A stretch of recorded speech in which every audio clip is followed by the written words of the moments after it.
So, your class is machine design 2, and it is now reduced. I have already informed, and the routine is like this. That is, I like to present in the form of presenting.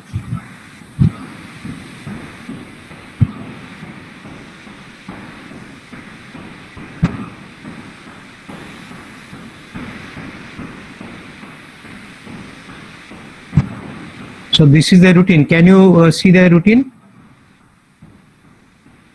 Hello? Yes, sir. Can you show the screen sir. now? Routine is there. And you see Monday, Tuesday and Thursday. So 3 days. Now can you change the class from Tuesday to Thursday? Is it possible? That means in this virtual medium, if it is possible, that means look at your Thursday class. Is there any gap? That means in the on Thursday it is there in my routine from 12 to 1. From 1 to 2, is there any class for you? From 1 to 2 on Thursday? I am checking. Checking. You please check.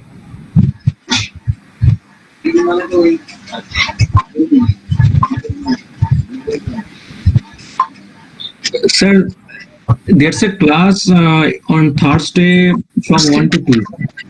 There is a class. Yes, sir. Is it? Then is it adjustable on Tuesday, from Monday to Tuesday? Is it adjustable? You just look at my routine and look at yours.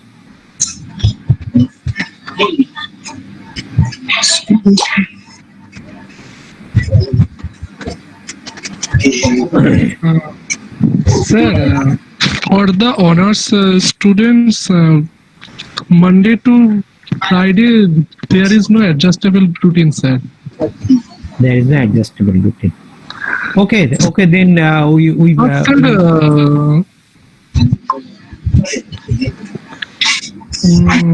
yes, sir, you can continue. Okay, sir. Okay, let us continue. Okay. Now this.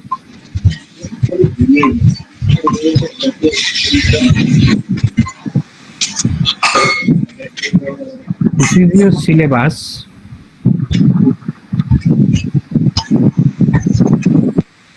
This is the syllabus. Now you can take it from your from the website of the university. This is the syllabus, and today we will start from coupling. That is relatively easier one. So we will start from coupling. That is towards the last part. Coupling, rigid, flexible, resilient, etc. These couplings we will start today. Okay. Sir, I think someone wants to join. I think Auditro Mondal wants to join. Then what to do? I think because of the recording is going on, I think he's not being able to join, maybe. So I have to stop recording now. If you could let him in, sir. Then what do you? What is your suggestion? Should I do it repeatedly in this manner? No, sir. That will be. Sir, this is the first time. Sir, so if you can. After 10 minutes, you can start recording. So for the first day, I.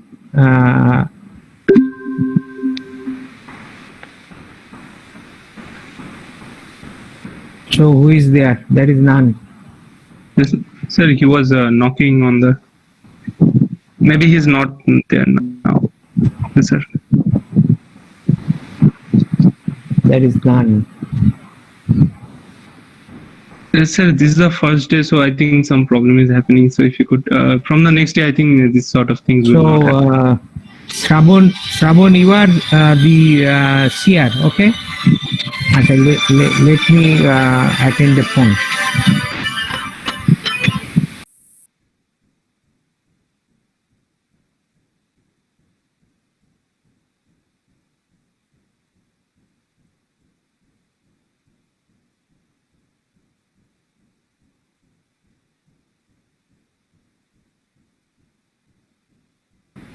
Acha. Okay, so let us start. We will again. I start recording. Then there will be no stop of recording. Okay. And Sabon, you are CR. You just inform all others. That means after 10 minutes there will be recording, and after 10 minutes there will be recording will be started. But 10 minutes will be too much. 10 minutes will be too much. After 5 minutes recording will be started, and obviously for technical reason no one will be allowed. You just inform others. All of you inform your friends. So I am starting class today now.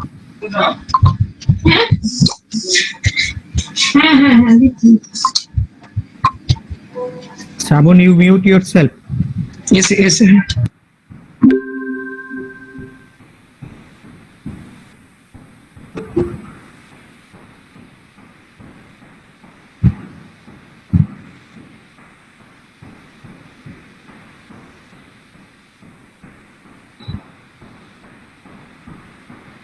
So we will start shaft coupling, design of shaft coupling today.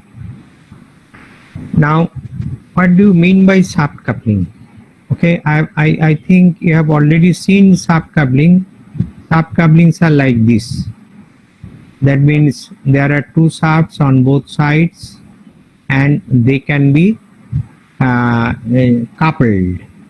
They can be coupled, and that means coupled for transmission of torque. So this is shaft coupling. Okay. Now there are two types of coupling. One is rigid coupling, another one is flexible coupling, and the third one is universal coupling. But this universal coupling goes into the category of joint, and the joints are just slashed off from your syllabus. So we will not discuss universal coupling, but that is a very important machine element, and you have to study universal coupling whatever you will get it. Now this is the first slide. This is the first slide. And so what is coupling? Couplings are mechanical device, and these connects one shaft to another shaft. That means on one side there is driving shaft, and on another side there is driven shaft, and they are coupled. They are coupled for transmission. Since they are rotating, they are coupled for transmission of torque. Okay. Now there are completely aligned shaft. There are misalignments also, and two types of misalignments generally there. One type of misalignment is a lateral misalignment. That means say these are the axes of the two shafts, and this is they are completely aligned. Now lateral misalignment means this is the lateral misalignment. That means there will be some eccentricity between the two axes. And angular misalignment is like this. That means there will be some angles between the two axes. Okay. So these type of misalignments are there. Now so the coupling, when there is a misalignment, the coupling should be such that it allows that misalignment. Okay, this is a very important thing. Another thing is, that means if there is any shock load during the transmission, it reduces that shock load. That means the body of the coupling, it absorbs the shock. This is a large body, and it absorbs the shock, and also it protects against overload, and it also alter the vibration characteristics. So if there is a shaft rotating, then the vibration characteristics, and if there is some coupling over the shaft, then that means there is some load over it, so it obviously changes the vibration characteristics. So these are the important aspects of shaft coupling. Now I have said that there are two types of coupling which we will discuss, that is rigid and flexible. The universal coupling is very important, and this is for when there is a major angular misalignment. When the angular misalignment is very major, very large, then we use the universal coupling. That means from the if you consider an automobile, then from the engine there is one shaft, and to the defense side there is another shaft, and these two shafts are coupled. This coupling is done by universal coupling, and two universal couplings are there. So this is most important. That means why two universal couplings are used. That is very important thing, but there is no scope of discussion here, and we will concentrate on rigid coupling and flexible coupling. Now I was telling that if the axes are completely collinear, then we use rigid coupling. But normally the axes are, you cannot ensure that two shafts are axis of two shafts are completely collinear. Suppose if I give one example, say there is a motor on one side and there is a pump on another side. That means the motor will be resting on one surface, the pump will be resting on another surface, and you cannot ensure that the two axes are completely aligned. So collinearity cannot be properly ensured. If we don't ensure the collinearity, that means there is no misalignment, then we should not use rigid coupling, and in that case we should use flexible coupling. Okay. Now flexible coupling is used for lateral misalignment, and for intersecting axis universal coupling is used. Now these are the misalignment. You see, this is axial misalignment. So this is one axis, this is another axis, and there is a misalignment in this form. So it is called axial misalignment. Now this is radial misalignment. That means there is some eccentricity between the two axes. This is one axis, this is another axis. There is some eccentricity. And this is angular misalignment. You see there is an angle between this axis and this axis. So this is angular misalignment. So for this angular misalignment, the universal coupling is used. For this type of thing, radial misalignment and a very minor angular misalignment, we use flexible coupling. For this also we use flexible coupling. So these are the misalignments. If there is misalignment, we should use the flexible couplings. Flexibility is provided by the coupling. Now the rigid coupling. I was telling what is rigid coupling. That means when there is no flexibility or resilience, and therefore used for those shafts that are perfectly aligned, both lateral and angular, in order to avoid excessive loads on the couplings on the shafts as well as on the shaft bearing. That means if there is misalignment, then there will be excessive load on couplings. You are using rigid coupling, but there is some misalignment, so there will be excessive load that will be induced on the couplings, and on the coupling means on the shaft, on the bearings. So this is not desirable. Now the common rigid coupling. Common rigid couplings are the first one which I am going to discuss, that is sleeve or muff coupling. Now you see what is sleeve or muff coupling. On this side there is a shaft, on that side there is a shaft, and it is surrounded by a hollow cylindrical element like this.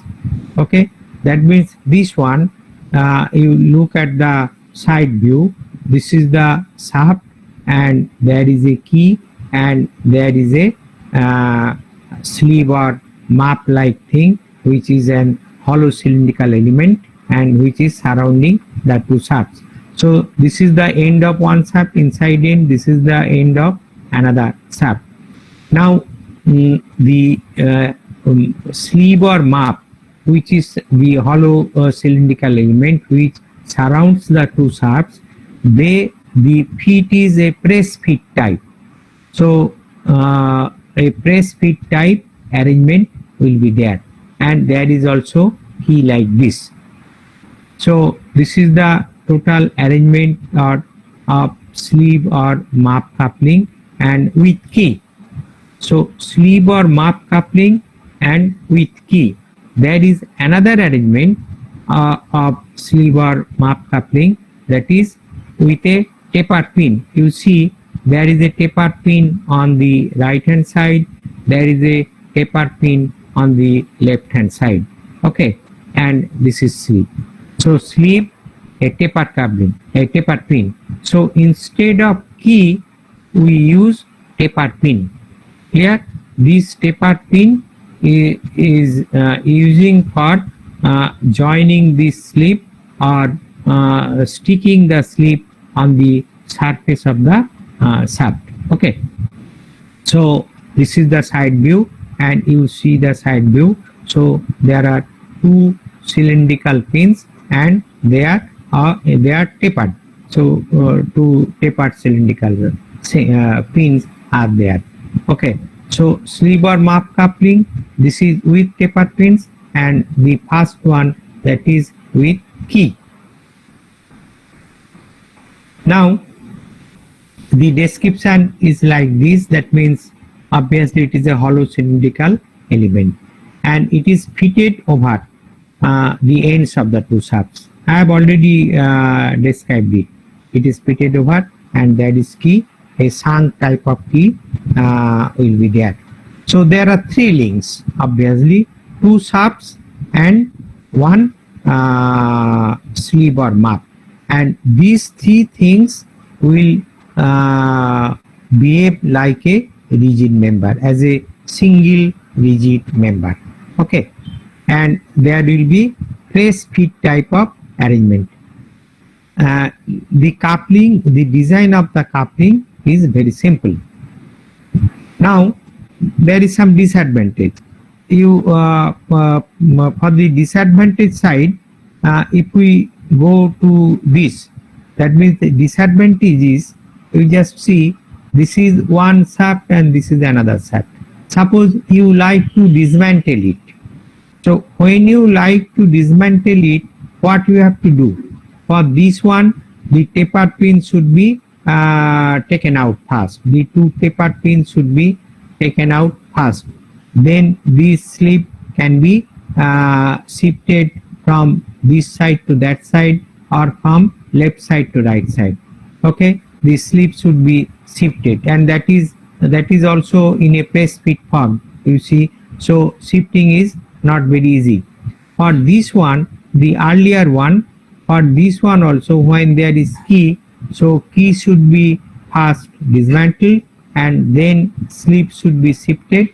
So the disadvantage is, that means for disassembly it is not very easy. So ease of disassembly is not there for sleeve or muff coupling. But the advantage side is they can be accurately there is no misalignment, since there are two shafts and the muffs are there, so no misalignment will be allowed. Okay, no misalignment will be there. If there is misalignment, so there will be excessive load on the coupling and on the shaft, and there may be deformation under load. And material of the slip is usually cast iron. Now, for the design part, the sleeve and key should be safely resist the torsional moment empty of the shaft. So for designing, this should be considered. Another thing is moments of each of the shearing and crushing resistances of the key should be equal to the torsional moment of the shaft, obviously, otherwise you cannot design it. Okay, so shearing and crushing resistance of the key, that is the aspect of key design and whatever you have done in your shaft design class. Now, the effective length of the key is only that part of the coupling. Sir. Sir, actually, the আগের স্লাইডে last পয়েন্টটা বুঝতে পারিনি sir.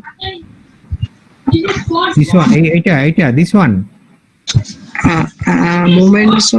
Moments of each of the shearing and crushing resistance of the key. How do you design the key?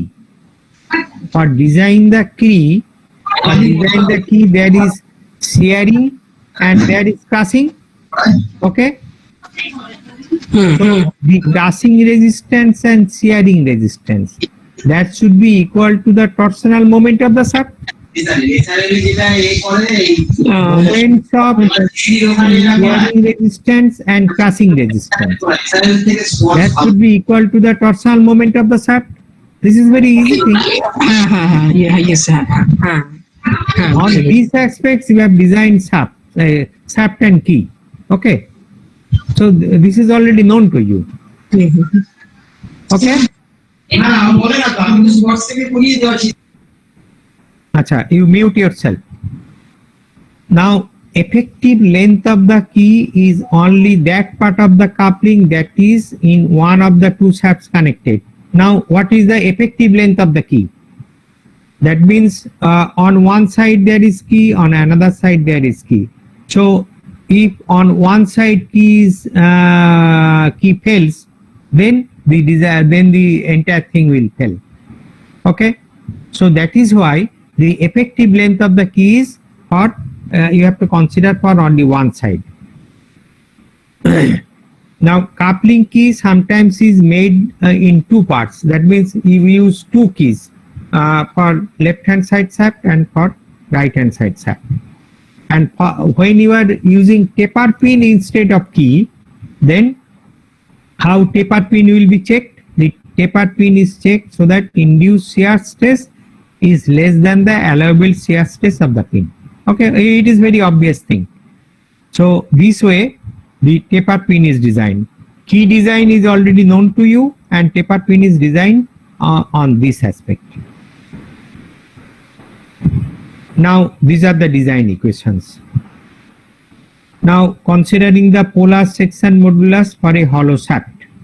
So, ZP is this. These equations are known to you. ZP is pi by 16 d4 minus d4 by d, taking it as hollow shaft. So, from this you also know this equation mt by j equal to fs by r, or mt equal to zp into fs. Now, fs is this. These equations are known, where d is outside diameter, small d is inside diameter, and fs is induced shearing stress in the sleeve, and mt is torsional moment to be transmitted from one shaft to another.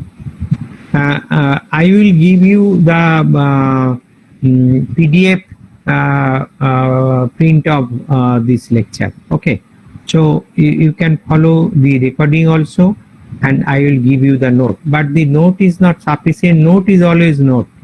Note is not a comprehensive one, a comprehensive document. So you have to follow your books, and the book which you are following from the machine design 1, that book will be sufficient. What book you generally follow? Bhandari. Bhandari. Abhi Okay, okay. So Bhandari is sufficient. Bhandari is sufficient. You use Bhandari, and also there are other books, and those books are in the library, but the library is not accessible to you now. So these are the design equations. Now we have to design the diameters. Okay. Now first dimensions, you take it from the proportional dimensions. So there are proportional dimensions. The proportional dimensions is capital D equal to 2D plus 12.5, and small l, that is the length, that length of the map, that is 3.5D. And for slip coupling with taper pin, the proportions are this. So first one, these proportions are for slip coupling with key, and these proportions are for slip coupling with taper pin. So first you consider the proportional equations and find out the D and L. Okay, so first you find out D and L, and then you use these dimensions for shape design. Okay, so use these dimensions in design equations and consult with your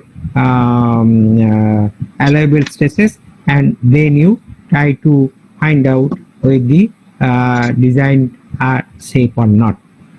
Okay, now the location of the sleeve. Now from the edge there should be distance of the location of the sleeve, that is E equal to 0.75 D, and mean diameter of the pin, so that is also a proportional dimension for the slip coupling with taper pin. D pin is equal to this 0.20 D to 0.25 D. So after these dimensions you have calculated, then use this dimension in the stress equation for induced shear stress. So pin is checked for induced shear stress, and that is twice MT by D is equal to twice in pi by 4 into D pin square into Fs. This equation is very clear. This is very a simple equation, and these equations you know. So the condition should be that induced shear stress Fs should be less than allowable shear stress of the pin material. Okay. So this part is okay. That means slip coupling with key and with pin. So this part is okay. Is it okay? Anyone respond? Is it okay? Yes, sir. It's okay. So it's okay. That is the design of slip coupling. Design of slip coupling of one type. Okay. Then we will look at the design of another coupling. That means for this case, the two clamps or muffs are split. You see on the 3D view, this is the left part, this is the right part, this is the top part, and this is the lower part. Okay, so the clamps are just split. Okay, so what is the need of this splitting? The need of the splitting is, suppose there is a shaft and then there is a coupling here, and the sleeve or muff coupling is there. Now if you like to mount one thing here, so these are the two shafts, this is the bearing, this is the bearing, and it is set like this, and there is a coupling here. Now if you mount one thing here, suppose you mount a gear or pulley here, what you have to do? So you have to dismantle this coupling. Okay, you have to dismantle this coupling. But without this, for ease of dismantling, it is split. It is split. So there is a top part and there is a bottom part. Okay, so it is split. And now if you just unscrew this unscrew this joint, then the top and bottom will be dismantled, and you can easily mount the thing what you like to. Suppose there is a one gear or one pulley, then you can do it easily. So this is the use of clamp or split Muff coupling. This is clamp or split Muff coupling. So it is also a compression coupling. It is a modification of slip coupling, obviously a modification. So made in two parts, and which are machined and finished up to fit the periphery of the shaft on both ends. So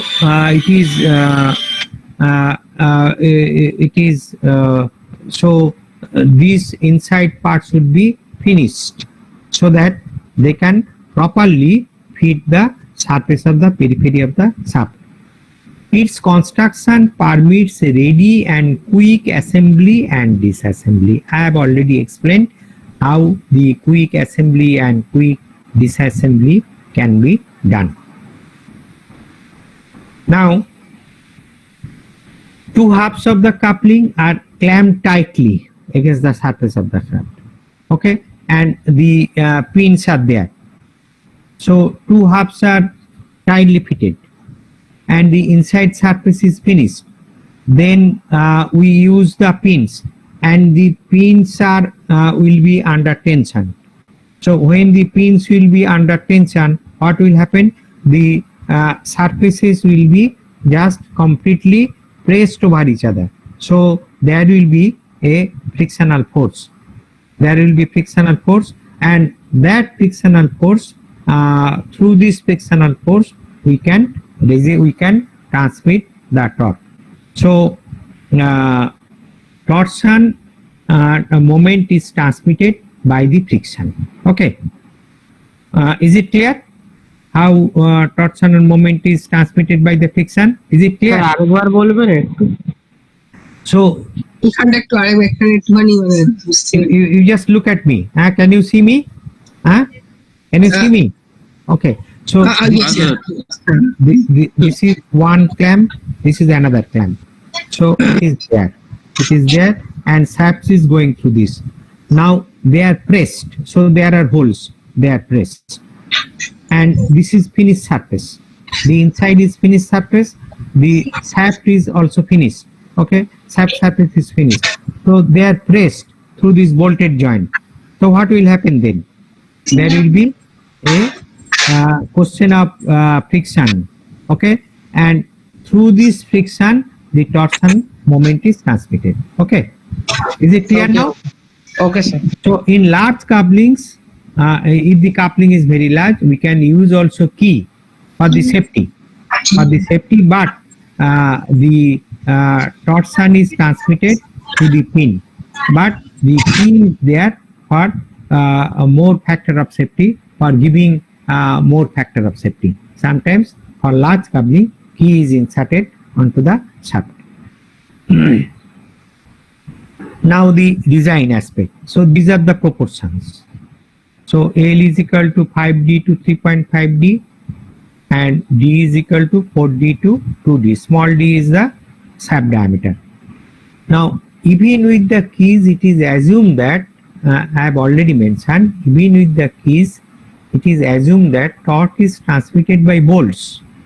So bolts are designed on the basis of friction force. Bolts are designed on the basis of friction force. So this is very important thing. Clear? Now the design equations. Now clamp load. Clamp load on the shaft due to Z number of bolts. It is Z by 2 multiplied by pi by 4 DC square multiplied by FT. Now if Z is the total number of effective bolts for both shafts, so obviously Z by 2 we should consider for any clamp. Okay, for one clamp we have to consider it Z by 2. So that is the effective number of bolts for both shafts. This is diameter of the bolt used for clamping, and F is allowable tensile stress. So shaft is under, the pins are under tensile stress. Now clamping pressure intensity between shaft and sleeve. P is equal to load by projected area. So that is load by D multiplied by L by 2. D multiplied by L by 2 is the projected area. Now tangential force per unit area of shaft. So tangential force, that means when the shaft, when the torque is being transmitted, so there will be tangential force, and that should be equal to F is equal to mu into pressure. So mu is the friction coefficient of friction. So mu multiplied by this, and mu is coefficient of friction, and generally it is taken as 0.3. Now the torsion moment transmitted by the coupling, the torsion moment. So torsion moment is this F into area into D by 2. So ultimately putting the taking the expressions earlier, the final expression will be this for M. So torsion moment M must be equal to the torsion moment MT to be transmitted. So MT is torsion to be transmitted. So that should be, M should be equal to MT. And while M is equating to MT, then power transmitted by the coupling, W is MT omega Newton meter per second. Omega is angular velocity of shaft. So load that can be taken by each bolt is equal to pi by 4 DC square MT FT, and this is the expression. Okay, this is the expression. So from this we can find that from this equation we can calculate the size of the bolt. If we assume the value Z is the number of the bolt. If we can assume the value of Z, then from this equation we can find out the size of the bolt, that is DC. So we can find the size of the bolt, and DC will be fitted to the table. Then from that you have to find out what M something, that is the bolt, M something you can find out, putting the value of DC in the table. Okay, so this way the clamp coupling is designed. So is it okay? Please respond. Is it okay? Okay, sir. Okay. So this is one type of rigid. Any question? Okay. So this is one type of rigid coupling. Two types of rigid coupling so far I have discussed. And the last rigid coupling, that is the flange type of rigid coupling. First of all, you see the flange type of rigid coupling, then we will come to the description. So this is the rigid flange coupling. So you see from the right hand side there will be one shaft, from the left hand side there will be another shaft, and I think you have already designed, you have already drawn this rigid coupling, but the difference is there is no protecting flange here. That means for these pins there must be some protecting flange, and this is the rigid coupling which you have drawn with protecting flange. So you have drawn this in your drawing class. Is it you have drawn this? Yes, sir. Okay, so you have drawn this. Now you see this part is the protective flange. This spherical part is the protecting flange, which is not there here. So this is the flange coupling without protecting flange, and this is the flange coupling with protecting flange. Now let us come to the description of the rigid flange coupling. Now you look at what is there. this is one shaft from the right hand side. This is another shaft from the right hand side. Now this one is the coupling. So this is right hand part of the coupling. This is left hand part of the coupling. And you look at the side view. So there are 4 bolts are there, and this is the shaft diameter. Then this is the key. Then this one is the half diameter. That means this one is the half diameter. Then there is one pitch circle diameter. This one is the pitch circle diameter. That means diameter over which on the circumference of which the pins are fitted. Okay, so this is the thing. Then these 2 circles are for the protecting flange. Okay, these 2 circles are for the protecting flange. So this is the thing. Now there is a very important thing here. You just see, you have drawn it in your drawing class, but what is this? This is very important thing. What is this? You see, on the right hand side of the hub there is a groove. On the right hand side of the hub there is a groove. On the left hand side of the hub there is a projected part. Now this projected part and this cylindrical groove should be perfectly fitted. That means this should be perfectly fitted like this. Now what is the purpose of this? Purpose of this is that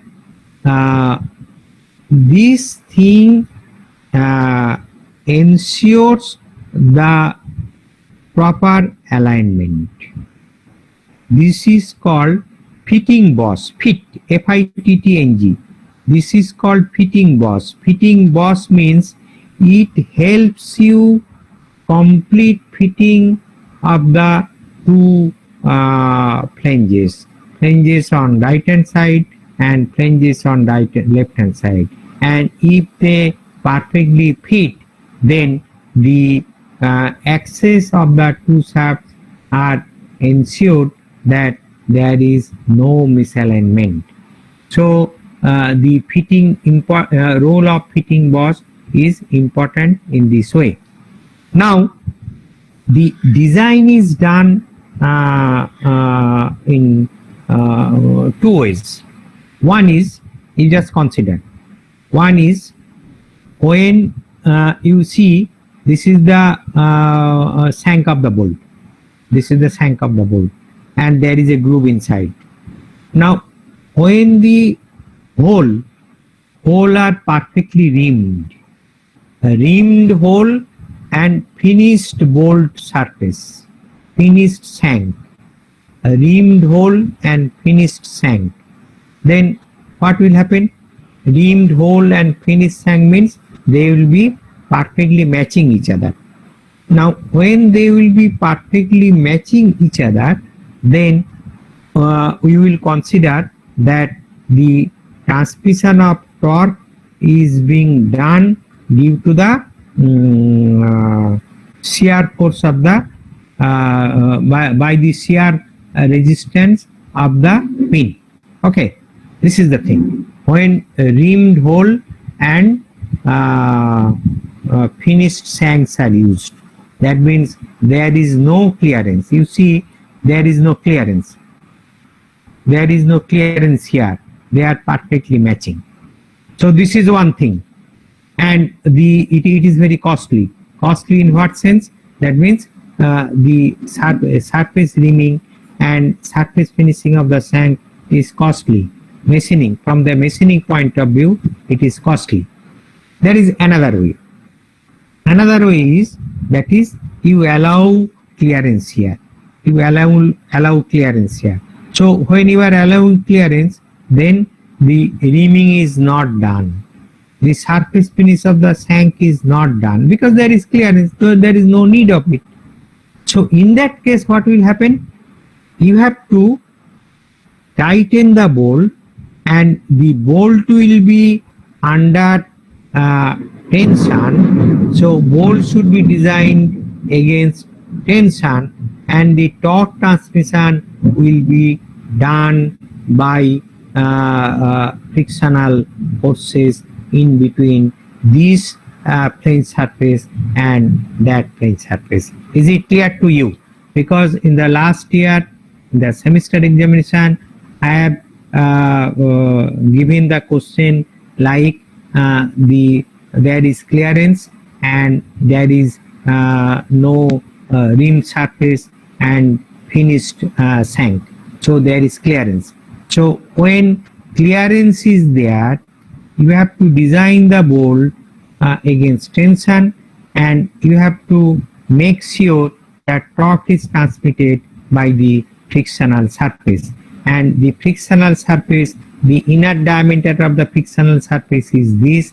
That means the outside diameter of the fitting boss, and the outer diameter of the frictional area is the outer diameter of the flange. Is it clear? Is it clear to you? You just respond. Is it clear? Okay, sir. So there are two aspects. You remember this. So I have given the question that the student should answer in this way, that the torque is being transmitted by friction, but only barring 2 or 3 students, all taken it that the pins are against shear force. Okay, so barring 2 or 3, everyone did the mistake. So that is why I am warning this thing. Clear? So this is the rigid flange coupling. Now I will go to the design aspect. Now you see, two or three things should be shown here. That means the line is here straight, but these flanges are manufactured by casting. So since they will be manufactured by casting, so there should be tapered. So this surface should be tapered. Another thing is, there is a clearance here. There is a clearance here. Now these clearance are allowed due to, that means you have to tighten the bolt. So for tightening the bolt, wrench should be used. Wrench. Without using the wrench, you cannot tighten the bolt. So there must be some clearance. So these clearance are for hitting the wrench, and the wrench are used for tightening the bolt. Okay, and there are keys, obviously. These are keys. Clear? So these are the aspects of the design. Now the design questions. So hub is considered as hollow shaft, and the empirically the dimension of the hub is D1 is equal to 1.75 D plus 6.5 millimeter. This D is the diameter of the shaft. Now considering is as hollow shaft, the MT is this. This is the equation, and from this Fs is this. That means the induced stress Fs is this. Now length of hub is equal to length of key. You just look at length of hub. This length of hub is taken as the length of key. Width of key is this for square. Shaft and key are of same material. Length of key is 1.5 D. Thickness of key is determined pursuing the standard procedure. That procedure is already known to you, how the keys are designed. Okay, so that means designed against shear and crushing. So, and empirically the number of bolt is this. So by the empirical relation, you first of all find out all these things and then check it for the shape design. Okay, then check it for shape design. Now the shear stress. Shear force occurs when finished bolts. You just remember, I was telling, this is very important. So shear force occurs when finished bolts are fitted in rimmed holes. Shearing force applied on bolts for pitch circle diameter if the pitch circle PCD, that way R2 is the pitch circle radius, then P is equal to MT by R2. So PCD depends on this thing you try to follow. How PCD depends? Half dia, clearance, radius of head or socket range, and D0 being the bolt diameter. Now how this PCD depends? This PCD will depend on this thing. That means on the PCD you will see if PCD is high. If PCD is high, you just look at the design equation.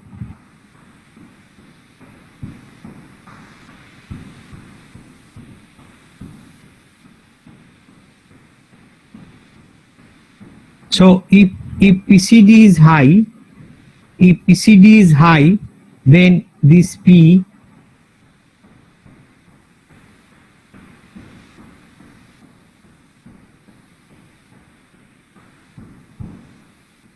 so if PCD is high, then obviously P will be lower. P is equal to MT by R2. P will be lower. Now PCD depends on this half diameter, clearance, there should be some clearance, and radius of head of socket range, which is 1.85 D0 plus 8.8, and R2 is equal to radius of hub plus clearance plus radius of head of socket range. So this will be R2. Now total shearing force applied on bolts, that is P equal to pi by 4 D0 square into Z into Fs, and from this we can write that MT by R2, that will be equal to P, MT by R2 equal to this thing. From this bolt diameter D0 can be calculated. Now crushing stress. How crushing stress appears? You see, mouse is not working, probably battery is finished. Okay.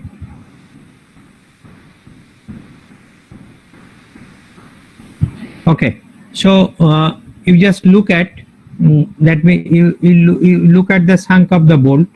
So shank of the bolt is resting on shank of the bolt is resting on the surface, on the inside surface of the hole. So there will be crushing. There will be crushing, and this crushing stress will be, bolts are subjected to crushing stress against flange of thickness T2. That is, so there is a flange thickness, that is T2. So P is equal to Z into D0 into T2 into FC. T2 can be calculated from this, and empirically T2 is this, T1 being the thickness of the hub. Empirically T2 is this, so you can get T2 from this and check it whether it is safe or not. Now bolts under tension, so that bolts will be subjected to the shear stress. Now the bolts are under tension, that means when they are not finished holes and the bolts are not finished, then I have already mentioned that it will be subjected to the frictional area. It will be subjected to friction, and the equation will be, you look at the equation, that is P is equal to Z into mu into Pi, that is Pi is the tightening force of bolt, that is the force, and that is the normal force, and due to that normal force the there is frictional force. So P is equal to Z into mu into Pi. Mu is coefficient of friction and Pi is tightening force of bolt. So Pi is equal to P by Z times mu. And from this, due to tightening stress, you have to give some tightening stress. That means by range you have to give some force. So 30% is taken. So Pi, that means Pi is the force for tightening force. So you take 30% more. That means you have to give some extra load for tightening. So the equation is pi by 4 dc square into ft equal to, instead of pi, it is 1.3 pi. That is 30% more is taken. From this, core diameter of bolt dc can be calculated. So is it clear? Yes, sir. Yes. So pi by 4 dc square into ft. So I have explained you two types of design. That is, one is the design due to tightening force, and one is design due to the shear force. Okay. So the two type of, so three types of rigid coupling is explained here so far. That is, one is Muff coupling, one is gram coupling, and one is the Flange type of rigid coupling. So can I continue or stop?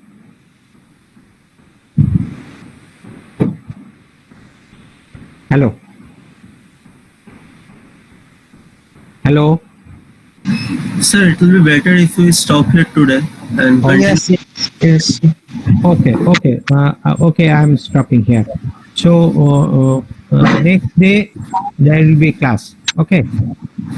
কালকেই তো আছে তো sir. হ্যাঁ, কালকেই আছে, কালকে class হবে। আর sir এটা কি তার আগে আজকে শেয়ার করে দেবেন? এটা তো তোমরা পেয়ে গেছো।